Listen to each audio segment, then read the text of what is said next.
how could we possibly implement consciousness?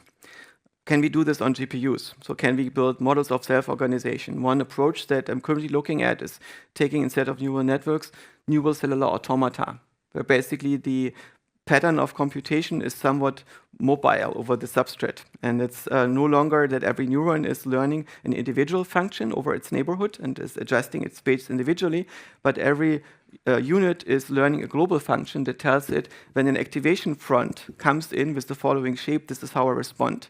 And the nodes around it know the same function. As a result, the whole thing can shift around depending on the needs, and you basically project the architecture onto the substrate.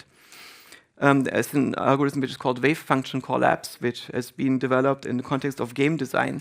And it basically is describing when you learn the dependencies of different parts of your model, and you then fixate some of them based, for instance, on perceptual features, how does the probability of the intermediate features changes? And this is a gradual process where you collapse the probabilities. That's why wave function collapse.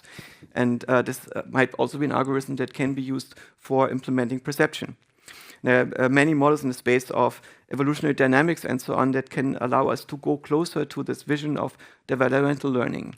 And I think in many ways, AI researchers thought for the most part that developmental learning should be the default. And the kind of AI that we have right now is a big surprise.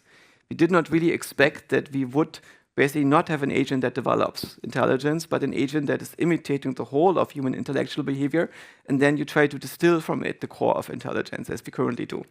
So it's a quite interesting perspective that we have right now, that instead of building intelligence up from a core that is growing out and becomes more and more sophisticated, we now take something that is basically the entire human creative output that has found its way to the internet and into digitized form, and then we try to distill the underlying principles.